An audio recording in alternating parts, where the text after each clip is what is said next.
लाडो सरल नहीं है, ससुराल बिल्कुल कठिन है। तो पार्वती जी कहती माँ इसलिए मैंने शादी होने के पहले सतुआ की पूजन करी है, इसलिए मैंने शादी होने के पहले तीज की पूजन करी, इसलिए मैंने निमाड़ी पूजी है। मुझे मालूम है कि ससुराल में जाऊंगी तो कोई ना कोई कड़बड़ाहट तो मिलेगी ही सर। पर माँ मैंने भी सतुआ की पूजन पिंडा बनाकर करी है और सत्तू खाया है निमाड़ी के नीचे ही बैठकर। मैंने भी कड़वाहट में मिठास ग्रहण करी है। अगर मेरे संस्कार अच्छे होंगे ना माँ, तेरा अगर आशीर्वाद है ना माँ, तो उस कड़वे परिवार को भी मीठा नहीं कर दो तो मेरा नाम बहू नहीं है। तो क्यों चिंता करती है? मिठास की परिपूर्णता है माँ। बहुत विचित्र जीवन है नारी का भाई। बेटा माँ को प्रिय होता है और बेटी बाप को प्रिय होती है। हमारा निवेदन है जिसके घर में बेटी नहीं है वो किस्मत वाला नहीं है। दो मित्र मिले, एक मित्र दूसरे मित्र से पूछता है बहुत दिनों बाद दिख रहे हो, कहाँ गए थे? कि मेरी पूना में जॉब लग गई। अच्छा शादी हो गई? हो कितने बच्चे? मेरे तो 2 लड़के हैं। अच्छा लड़के, वाह। और तेरी? मेरी 2 लड़की हैं जिनका हाथ पकड़ा हूं ना, एक ये एक ये। अच्छा लड़का नहीं है। दोस्त ने कहा अच्छा हुआ भैया भगवान ने मुझे लड़की नहीं दी। क्यों? लड़की देता तो उसका ध्यान रखना पड़ता, कॉलेज जाए, स्कूल जाए, छोड़ने जाओ, ये करो वो करो। अच्छा लड़का कहीं पे भी जाए, आपने क्या करना।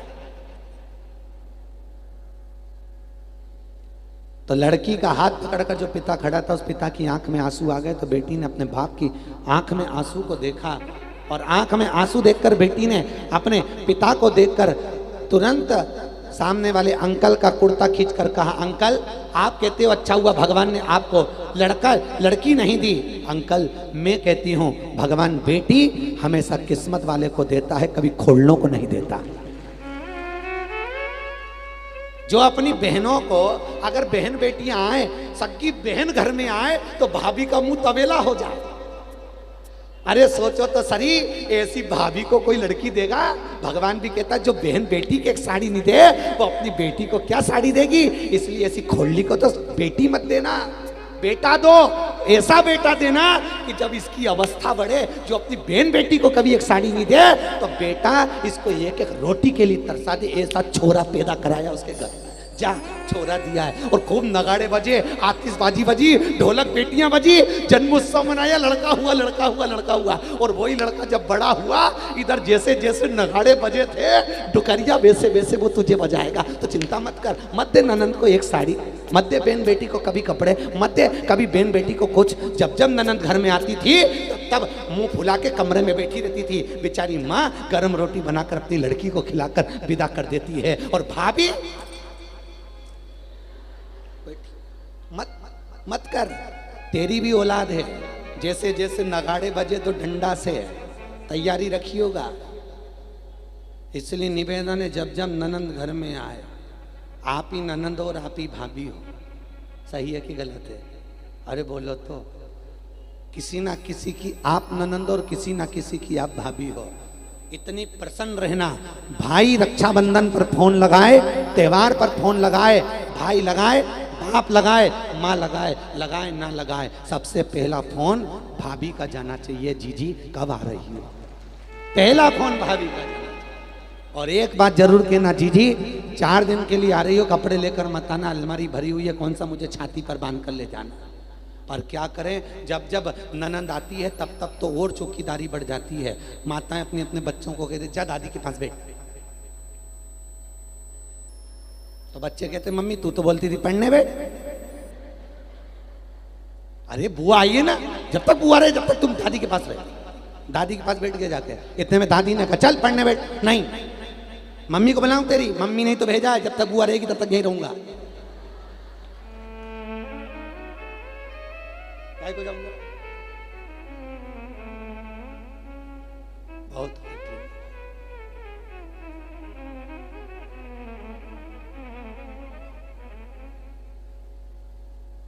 कुछ नहीं ले जाएगी वो आपकी अलमारी का। ननंद कोई चोटी है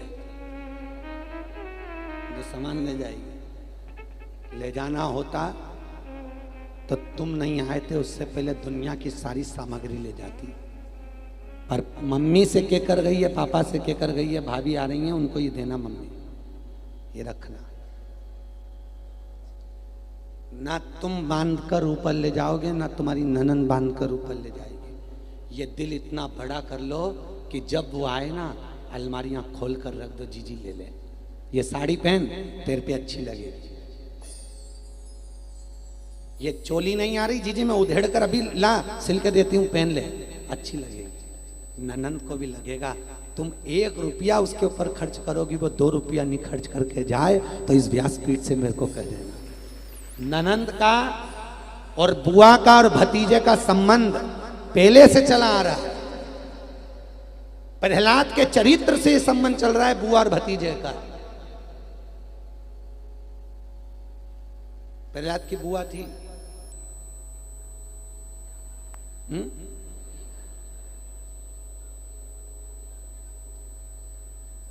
क्या नाम था? होलिका नहीं, दूंडा। क्या नाम था? दूंडा। जिसको उसके भाई ने कहा था, बहन एक काम कर, ब्रह्मा जी की चादर ओढ़कर बैठ जाना, चारों तरफ से तुझे अग्नि लगेगी, तेरा भतीजा जल जाएगा और तू बच जाएगी। तेरे को ब्रह्मा जी की चादर दी हुई है, तेरे पास ब्रह्मा जी की चादर है।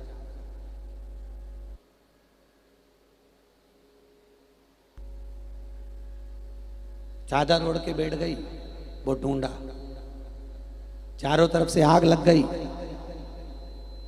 और भतीजा जलता उससे पहले ढूंढा ने अपनी चादर उतारकर अपने भतीजे पे डाल दी, खुद जल गई पर अपने भतीजे को बचा लिया।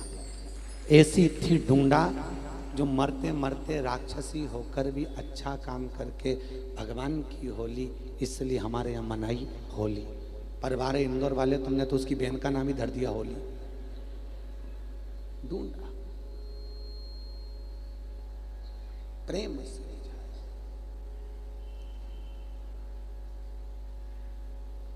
बहुत प्रसन्नता,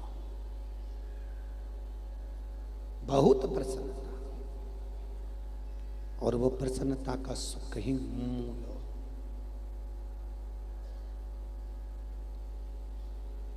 और जब जब वो प्रसन्नता का सुख मूल होगा, तब तब जीवन का आनंद श्रेष्ठतम होगा। बहन बेटियां धन की मीत नहीं है। उसका पति उसको 3-3 हजार, 4-4 हजार, 5-5 हजार की साड़ी दिलाता है, किसी से नहीं कहती। पर मायके की 200 रुपए की साड़ी मिले तो पूरे मोहल्ले में दिखाती फिरे, मेरे भाई ने दी है, मेरे भाई ने दी। कितना प्रेम होगा सोचो आप, कितनी करुणा होगी सोचिए, कितनी वात्सल्यता होगी बेचारी। ये प्रेम है। पार्वती मैया जा रही है और माता पार्वती के विदाई पर भगवान तो स्वयं शिव जी उनको ब्याह कर लेकर जा रहे हैं, और तो भी माता मैनावती ने अपनी बेटी को ज्ञान उपदेश दिया। याद रखिए, बेटी अगर विदा हो सब कुछ देना उसको, पर साथ में संस्कार जरूर देना उसको।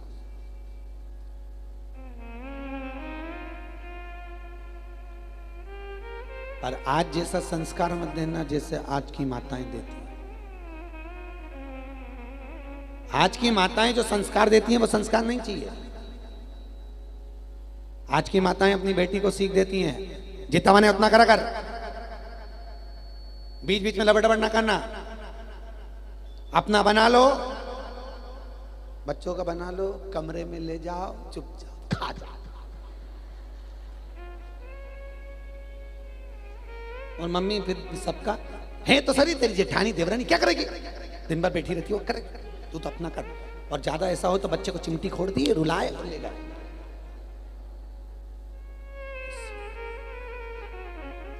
ये सीख। पहले बेटी विदा होती थी ना मायके से, सबसे पहली गाड़ी से जाती थी। क्यों? बारिश पड़े तो जल्दी निकल जाओ, ठंड पड़े जल्दी निकल जाओ, गर्मी पड़े इसलिए पहली गाड़ी चलो। आज के जमाने में लड़की, पति कहता है चल पहली गाड़ी से निकल चले, पत्नी कहती है नहीं आखिरी में चलेंगे। आखिरी में क्यों? क्योंकि मम्मी सुबह से जाएंगे तो काम में लगना पड़ेगा, शाम को जाएंगे मम्मी पूड़ी बना के दे देगी, खाए पिए सोए। काय को जाए पहली गाड़ी से? आखिरी सीख, कहां सीख? बेटी ससुराल में रहियो तो चांद बन के।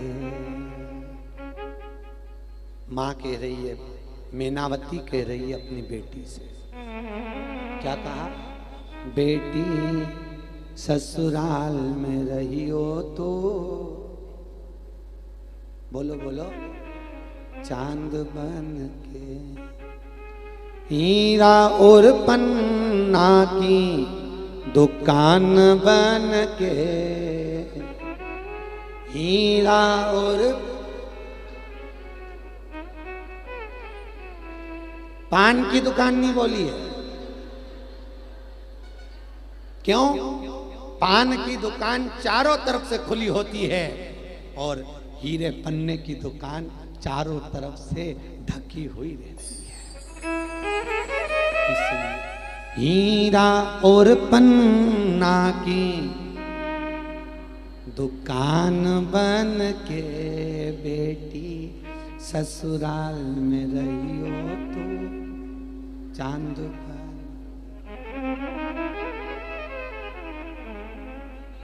सास ससुर जो पहले जागे तू पहले जग जइयो।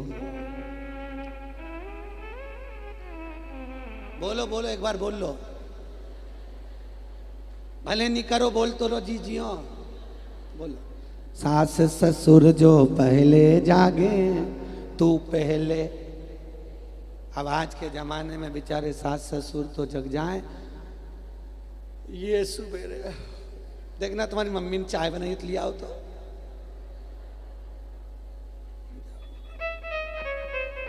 पति से कह रही जाओ जरा चाय लिया, और वो ललुआ जा भी रिया। ये राम, अरे ओ भेरू,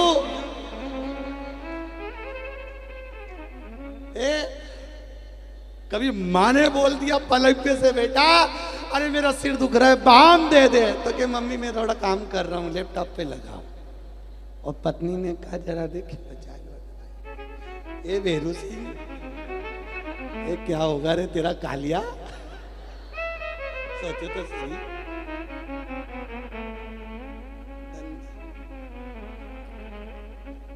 राम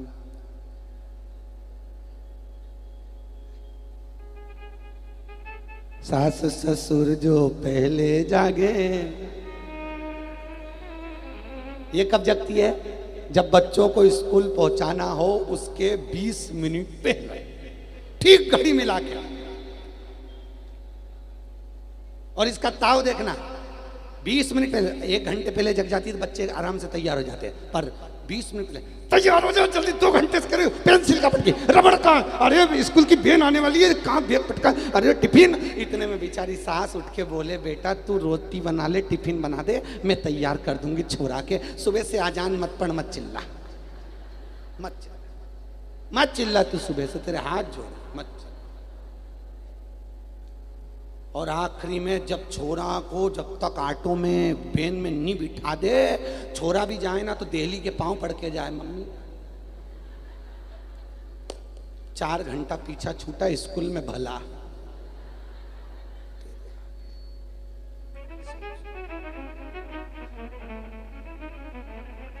जितनी बजे से उठी और जब तक लड़का नहीं चले गया, पूरे मोहल्ले को खबर हो गई कि जग गई, पूरे मोहल्ले। अब थोड़ा 1 घंटा पहले उठ जाओ तो छोरा अच्छे से तैयार हो जाए। काय को मारट होगी, सुबह सुबह का टाइम बेचारा जाने का समय, और दे लगी 4 घंटे से, जल्दी मैं मुंह भी धुलाई नहीं, बाथरूम में तो 4 बार मचक दे जल्दी। विरस करे नहीं करे बराबर बेचारे।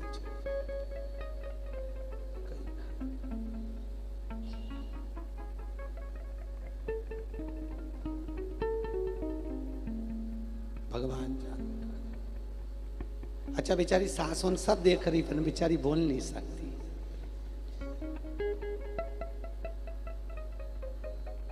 आखिरी में फिर सास उन भी कहने में थोड़ी ना छूटे, कह ही दे हमारी भी 4 औलाद थी, खिला दो पिला दो पटक दो, एक तू नहीं अनोखा पैदा करा। और इतना कह दे तो फिर तबेला जैसा, फिर दिन भर मुंह फुला रहे। अरे गजब।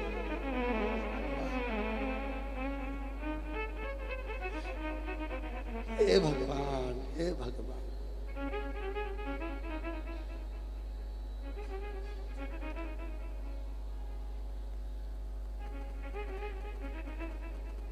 किस किस को अच्छी बहू चाहिए?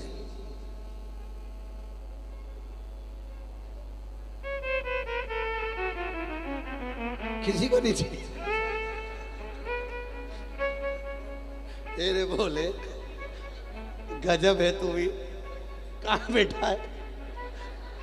धन्य बाबा, सबको चाहिए। पहले बच्चों को डराते थे तो कहते थे बहू आई, आज के जमाने सासों को डराना तो कहते बहू आई, बेचारी खाती खाती रह जा, अभी तो गई थी कहां से आ गई।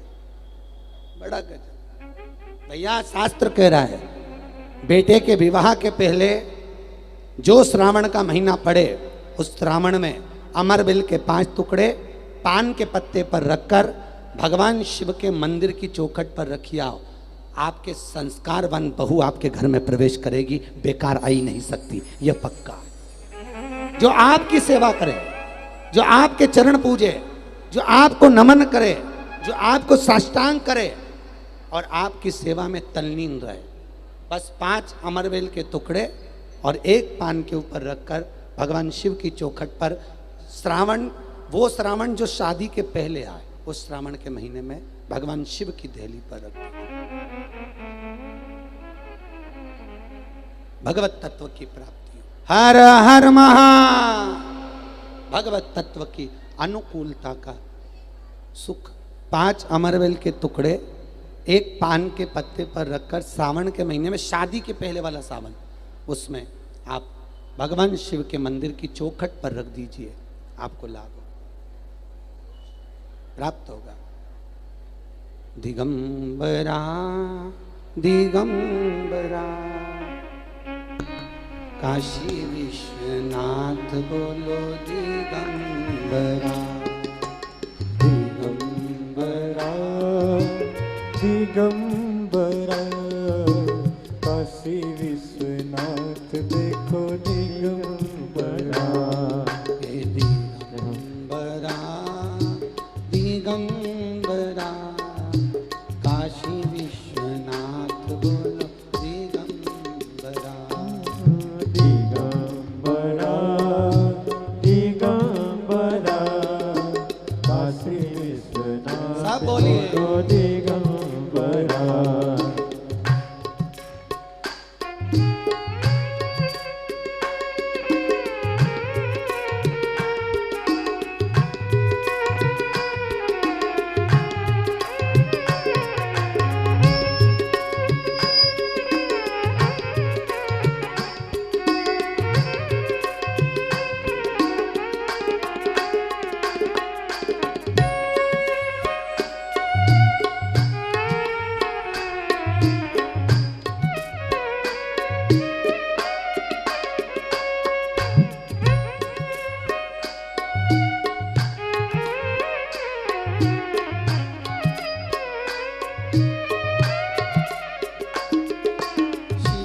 श्रीशैलनाथ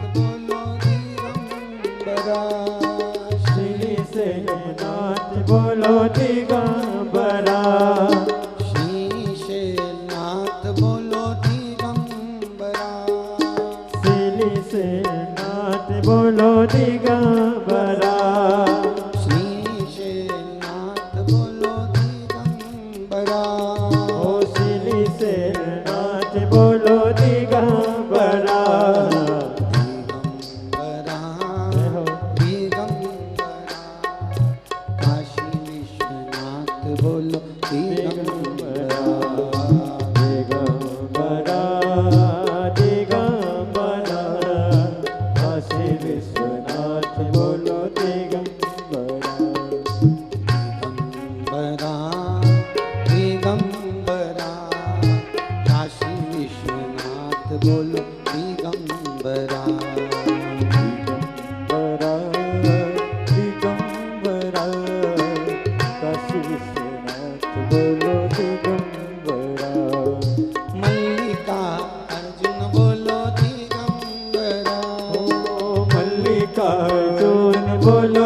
दिगंबरा।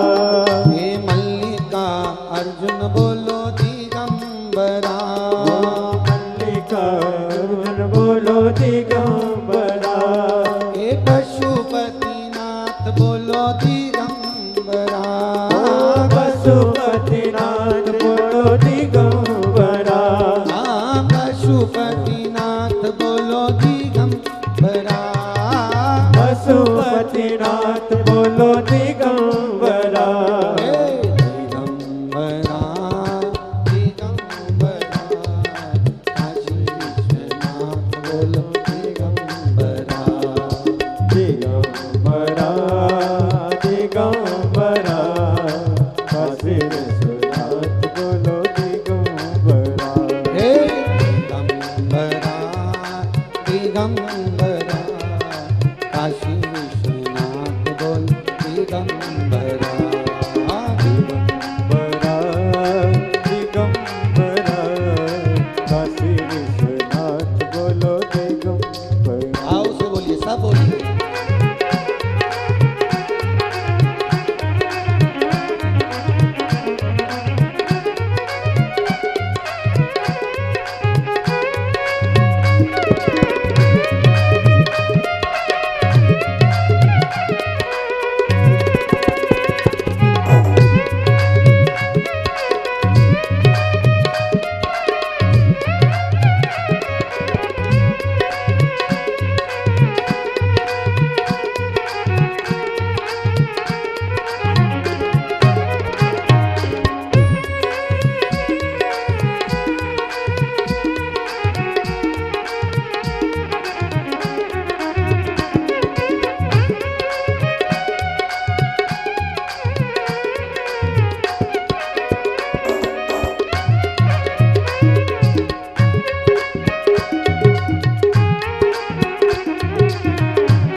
उज्जैनी महाकाल बोलो दिगंबरा।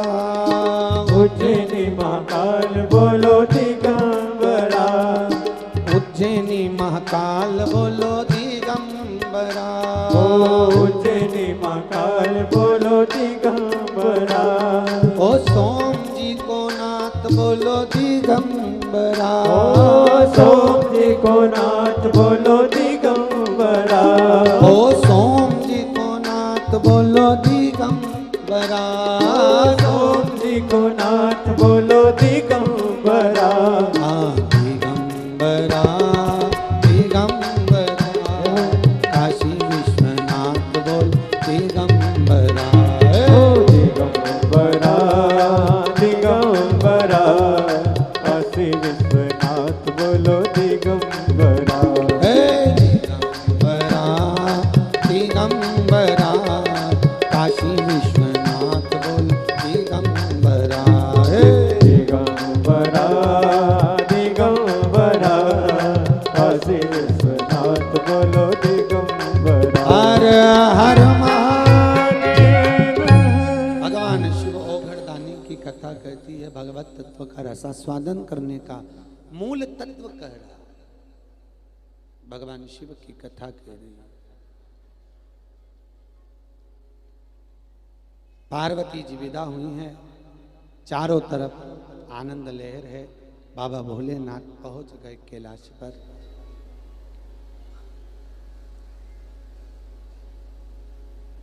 शिव जी के विवाह का एक कारण, भगवान भोलेनाथ का विवाह कराने का कारण केवल इतना था कि तारकासुर मरेगा तो भगवान शिव के पुत्र द्वारा मरेगा। और पुत्र कब होगा? जब तक भगवान शिव का विवाह नहीं हो संतान कैसे हो? थोड़ा रिटर्न बढ़ा। संतान कब होगी? जब विवाह। अब विवाह करें तो कर तो दिया विवाह,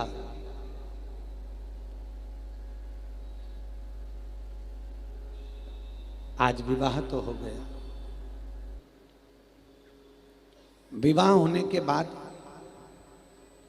यहां तो माता पार्वती भोजन तत्व में लीन थी, भोजन बना रही थी। माँ जगत जननी भोजन सिद्ध कर रही और वहां स्वयं अग्निदेव ने आकर भगवान शिव से विनती करी, भोलेनाथ आपका तेज पुंज चाहिए, उस तेज पुंज के बल पर आपकी संतान प्रकट होगी। भगवान ने अपने शरीर का जो पसीना था वो तेज पुंज निकालकर सूर्यदेव को दिया। सूर्यदेव ने ले जाकर उस तेज पुंज को ले जाकर गंगा जी में डाल दिया। अब देखो भगवान शंकर की संतान,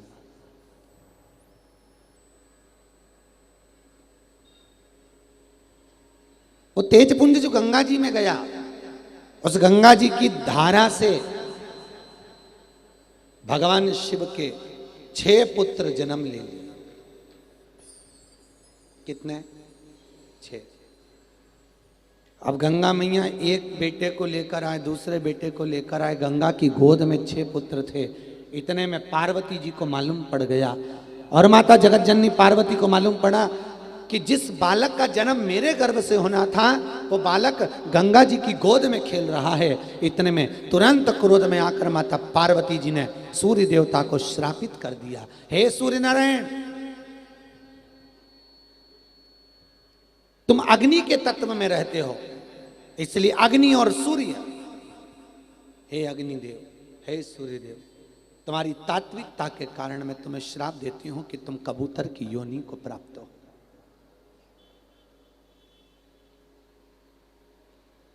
तुमने कर्म बेकार करा है। आज भी इसलिए हिंदू धर्म के अंतर्गत सारे पक्षियों को हिंदू धर्म के लोग पाल सकते हैं, पोस सकते हैं, पर कबूतर का पालन हिंदू धर्म में नहीं है।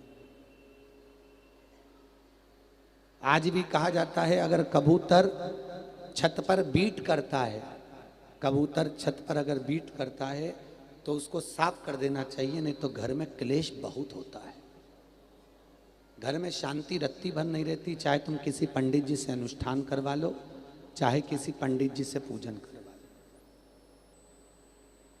प्रतिदिन का नियम होना चाहिए, कहीं जाओ चाहे ना जाओ पर अपनी छत पर कबूतर अगर बीट करे तो उसको धो देना चाहिए, उसको साफ कर देना चाहिए।